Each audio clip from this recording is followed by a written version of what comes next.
Hoy, hoy, hoy! Oh! Bakit niyo ho sinisigaw-sigawan yung tao ko? Aba, ang lakas naman ho ng loob niyong magmotor nang walang helmet. At bakit hindi sa inyo nakarehistro yung motor niyo sa labas? Tapos tatakas ka? Bakit ba? Dito lang naman ako Bibili lang naman ako sayote tsaka kangkong.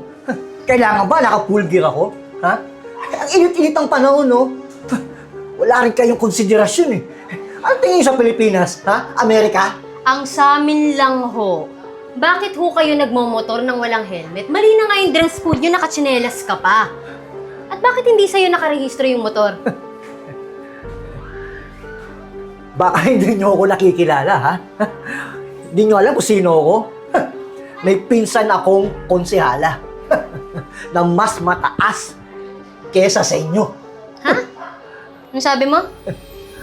Anong pangalan? Sabihin mo sa akin yung pangalan nang maipa-verify ko. Aba, sa akin na lang yun, no? Wala ka na dun. Alam niyo ho bang usurpation of authority ang name dropping?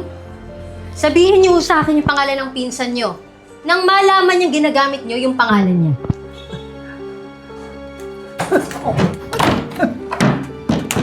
Kala ninyo. Sir! Mautakan Sir, ninyo. buksan niyo ho to kung ayaw niyong abalahin namin kayo. Sir!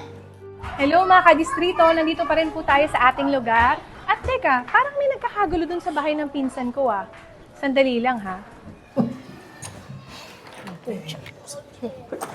Oh, ano? Ikaw pa rin kayo? Ha? Ay.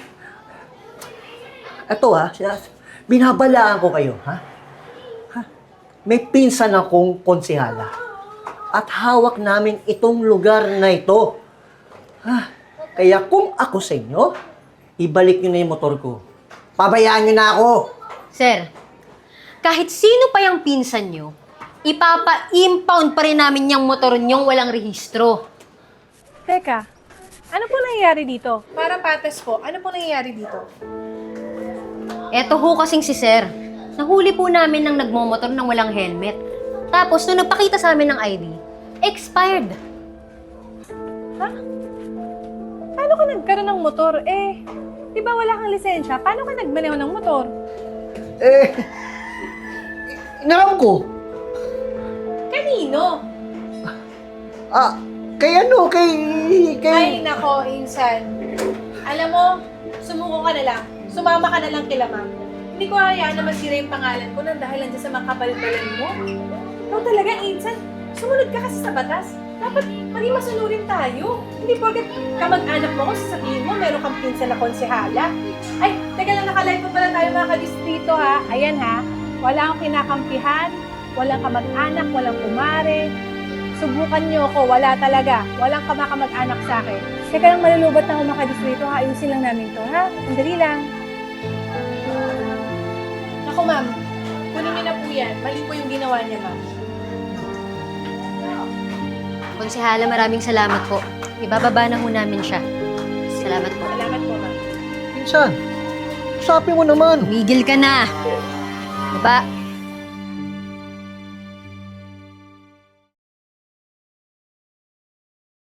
Kulang pa ba? Gusto mo pa? Anak! Tatay mo pa rin siya. Huwag mo na siyang saktan. Anong wag sasaktan, Nay? Wala nilang ibang ginawa kundi pakialaman ng buhay ko. O ngayon, gagraduate na ako.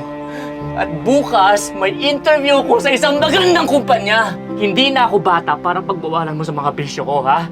Anak, ang akin lang naman, ayoko mapariwara ka dahil lang sa kaiinom mo ng alak. Ang ibig sabihin mo, pakialamero ka!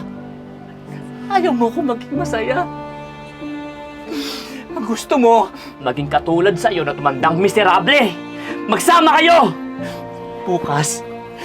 Bukas na simula yung pag-ayos ng buhay ko.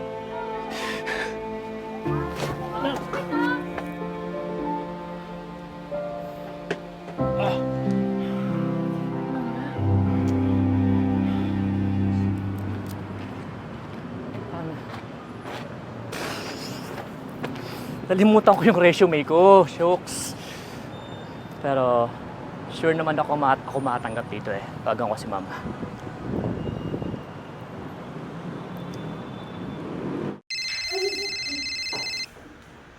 Yes, hello? Ay ma'am, si Marky po ito, yung aplikante po ngayon. Yes po, sa interview po. Ay ma'am, nakalimutan ko po kasi yung resume ko. Okay lang po bang to follow na lang yun, ma'am? Oh, I'm sorry, pero hindi tayo makapag-proceed sa interview kung walang resume. Sige ma'am. Sorry po. Thank you po. Sus, minamalas ka nga naman, oh. Woo!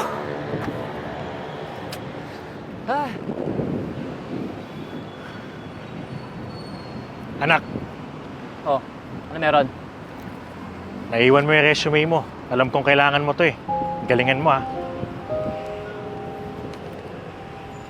Sige, galingan mo.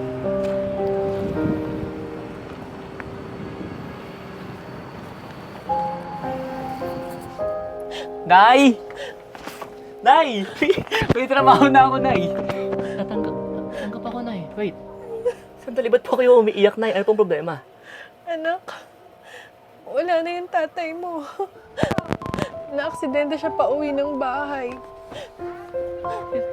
Tatay? Ay. Nay, parang kay tatay ito eh.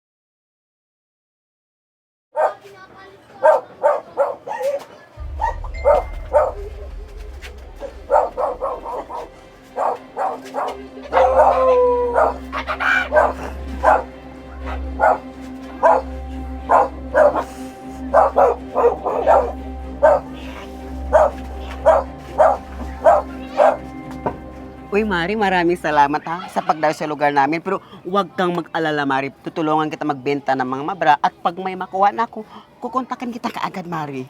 O sige, Maring Sugar kailangan talaga kumayod eh. Sobrang hirap ng buhay ngayon. Kailangan kong kumayod palagi. Basta sa akin ka na lagi kukuha ng bra ha. Yes, of course. Suwak kaya yung bra mo sa akin. Ay, teka Mari. Napansin mo ba yung anak ko? Kanina nandito lang yun eh. Ay, wala ba dyan? Ay, naku, Mari. Huwag kang mag-alala. Andyan lang yun. Baka may binilang mabalik din yun. Hindi Mari, hindi ugali ng anak ko hindi magpaalam eh. Lalo na hindi kami taga dito. Ay, naku, Mari. Kalma ka lang ha. Hindi kita sa tinatakot. Pero, yung may tao kasi dito sa lugar namin, yung Chad, usap-usapan kasi dito sa lugar namin, aswang daw yun. Hindi kasi nagsasalita yun, tahimik lang. Wow, Mari ha. Di mo ko tinatakot pero parang sinasabi mo baka tinangay nung aswang na yun yung anak ko. Mari. O, tara na, hanapin natin. Tara na, Mari.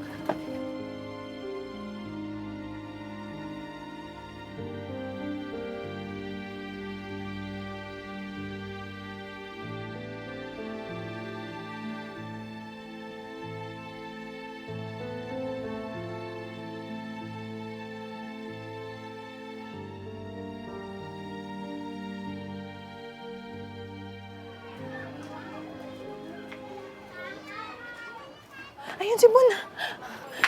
Bun, anak. Okay ka lang ba? Sugar, siya bisasahin mo aswang. Baka anong ginawa niya sa anak ko? O siya. Siya yung aswang. Tingnan mo, ayaw magsasalita. At panigurado akong mahaba ang dila niyan. Naku, okay ka lang ba? Okay ka lang? Naku, baka anong pinakain sa'yo? Pinakain ka ba niya ng laman loob, yung aswang na yan? Wala po ma, mabait po si kuya. Naku, may pinakain ka ba sa anak ko, ha? Na brainwash mo na kaagad? Baka gusto mo, bigyan ka na ng kwintas na bawang para magkaalaman tayo dito.